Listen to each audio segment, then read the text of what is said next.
In less than 100 days since Keir Starmer took office, the well-being of UK residents has taken a sharp downturn, raising serious concerns about his ability to lead.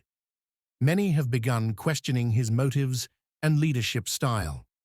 Today, we will dive deep into what some are calling Starmer's empire of lies. Before we begin, don't forget to like and subscribe to our growing community.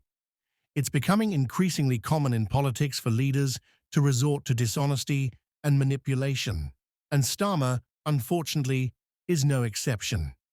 Even Nigel Farage has pointed out several instances where Starmer has been less than truthful, particularly in areas like border security and migration. But let's start with some examples. Starmer has already been called out for failing to deliver on major promises. One of his most notable broken pledges was made in 2020, when he vowed to scrap university tuition fees. Now, he has backtracked on that promise. In a BBC radio interview, he admitted to not following through, directly contradicting what he had promised earlier. Another area where Starmer's integrity has been questioned is his stance on LGBT rights. In 2020, he promised the Labour Party that he would introduce a policy of gender self-identification. However, he has since faced backlash for failing to act on that promise and for his comments, which seemed to contradict basic biological facts. More recently, his failures have extended to immigration and border control, an area where Nigel Farage has been highly critical. During his election campaign, Starmer promised to address the out-of-control levels of illegal boat migration to the UK. This issue involves complex criminal networks, with smugglers using boats to transport undocumented immigrants across the English Channel.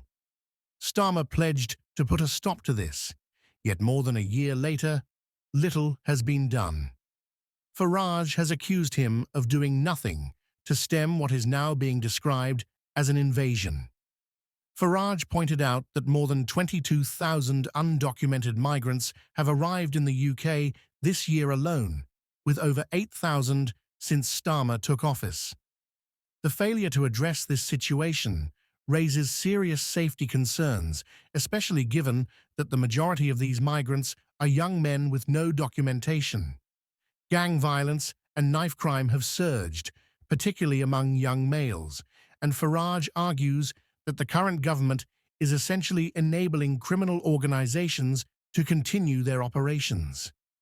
Farage went on to compare Starmer's lack of action to previous governments, which had stronger measures in place to protect UK borders. He also criticized Starmer for allowing European human rights tribunals to limit his ability to respond to the crisis.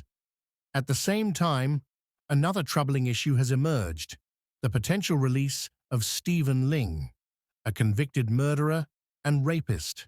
Ling, who was convicted in 1998 for the murder and rape of Joan Tulip, could be granted parole soon, despite the outcry from Tulip's family.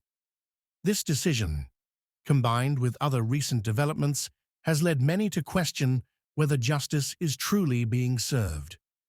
Adding to the controversy, MPs recently voted to reduce winter fuel payments for all but the poorest retirees. This decision, which affects nearly 10 million pensioners, has sparked outrage, especially as older residents face soaring energy bills this winter. This cut is part of Chancellor Rachel Reeves's plan to address a £22 billion gap in public finances, but critics argue it will have devastating consequences for vulnerable citizens. The Labour Party itself is showing signs of internal discord. MP John Trickett openly defied the government by voting against the fuel payment cuts, despite the party enforcing a three-line whip. This rebellion follows a series of Labour MPs who were suspended earlier for refusing to vote on another key issue. As Starmer's leadership falters, recent polls reveal that 52% of the British public believe the country is headed in the wrong direction, with only 22% feeling optimistic about the future.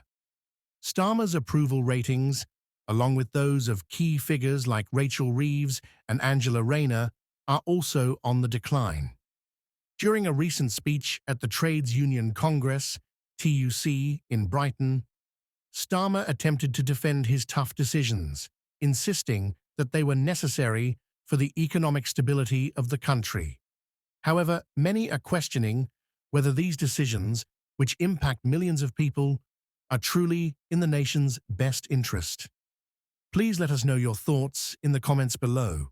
And if you enjoyed this video, don't forget to like, share, and subscribe.